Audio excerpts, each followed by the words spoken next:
Divórcio. Só essa palavra já carrega dor, culpa, perguntas e muitas feridas. Tem gente que sofreu abandono, tem pessoas que já foram traídas, tem pessoas que cresceram vendo seus pais se separarem e também tem quem vive um casamento totalmente destruído. E a pergunta é, será que Deus ainda pode restaurar tudo isso?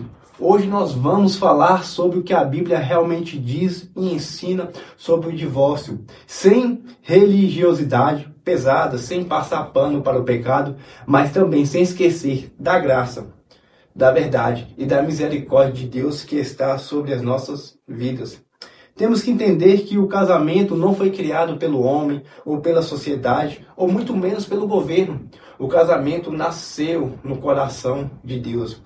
Em Gênesis 2:24, a Bíblia diz que o homem e a mulher se tornaram uma só carne. Isso significa união espiritual, emocional e também física. Por isso Jesus declarou em Mateus 19:6, o que Deus uniu, ninguém separe. O plano original de Deus nunca foi o divórcio, mas um relacionamento baseado em fidelidade, em amor, compromisso, perdão e perseverança. A Bíblia não trata o casamento como algo descartável ou temporário.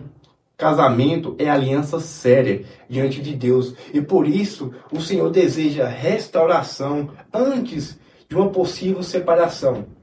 Caso se houver possibilidade de arrependimento, mudança verdadeira.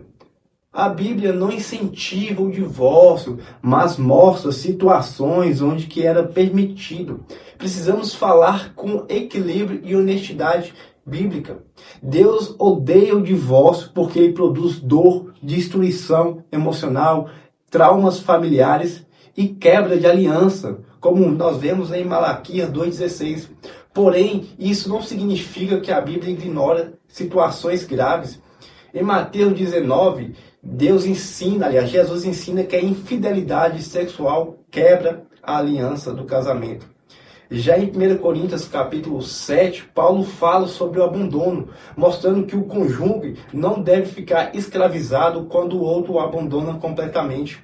A relação, então, a Bíblia deixa bem claro que o divórcio nunca foi da ideia de Deus, mas em algumas situações ele é permitido por causa da dureza do coração do ser humano.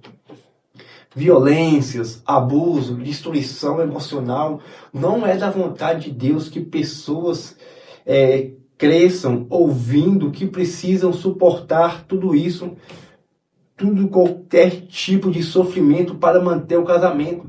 Mas Deus nunca chamou alguém para viver em violência constante. Deus nunca chamou alguém para viver com medo, humilhação, destruição emocional. Relacionamentos abusivos precisam ser tratados com seriedade. A Bíblia fala sobre amor, cuidado, respeito, sobre proteção dentro do casamento, não sobre agressão e manipulação. Em muitos casos, a separação física se torna necessária para preservar a vida emocional, física e espiritual das pessoas que estão envolvidas. Permanecer em um ambiente de abuso não é sinal de fé. Muitas vezes é permanecer preso em algo que já está totalmente destruindo a sua alma. Deus não sente prazer no sofrimento humano e ninguém deve usar a Bíblia para justificar violência dentro da própria casa. Deus ainda assim restaura casamentos também. Restaura pessoas divorciadas. Existem muitos testemunhos de casamentos, que foram totalmente restaurados pela graça de Deus.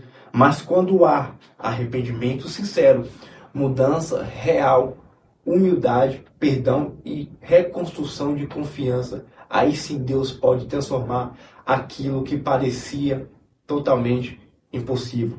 Porém, restauração não acontece apenas com palavras emocionadas, ela precisa ser acompanhada de atitudes e de frutos, verdadeiros. E mesmo quando ocorrer um divórcio, isso não significa também que Deus abandonou aquela pessoa. Jesus sempre demonstrou misericórdia com pessoas quebrantadas, pessoas quebradas.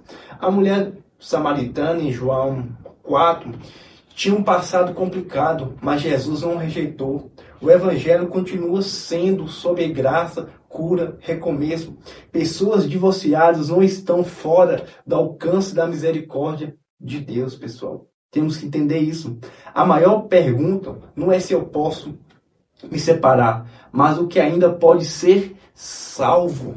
Muitos casamentos não acabam de repente. Eles vão morrendo, pessoal, aos poucos, por causa do orgulho, por causa do egoísmo, falta de diálogo, ausência de perdão, frieza espiritual, falta de arrependimento no coração. Por isso, antes de qualquer decisão, é necessário avaliar seriamente se ainda existe espaço para reconstrução. Ainda existe verdade? Ainda existe arrependimento? Ainda existe disposição para lutar? Se existe, vale a pena sim tentar restaurar. Mas quando a aliança é destruída por traição contínua de abandono total de violência ou endurecimento completo, a Bíblia mostra que existem situações onde que a separação acontece como consequência do pecado da humanidade.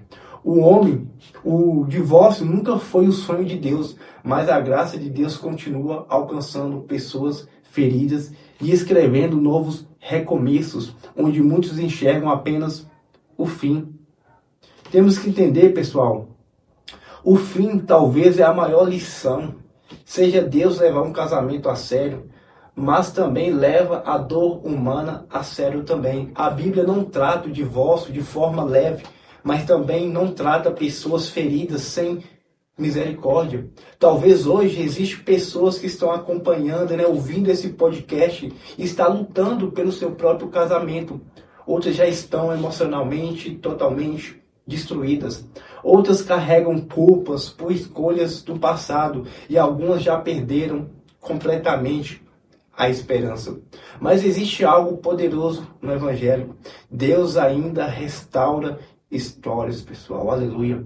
Às vezes ele restaura o casamento, às vezes ele restaura a pessoa depois da dor, mas em todo caso, Deus continua sendo especialista em reconstruir vidas quebrantadas. Por isso, antes de qualquer decisão, busque direção de Deus, busque direção do Espírito Santo, ore, converse, procure ajuda madura e sábia, porque decisões emocionais não devem ser tomadas ao calor do momento, da dor, pois pode gerar marcas profundas. E nunca se esqueça, seu valor não termina em um fracasso, uma separação ou uma ferida do passado, mas a graça de Deus continua alcançando você. E se esse vídeo falou com você, não pare por aqui, já se inscreva no canal, porque toda semana tem uma palavra para te edificar, para fortalecer a sua fé e abrir seus olhos espirituais. Já curte, já comenta e compartilha para o máximo de pessoas possível,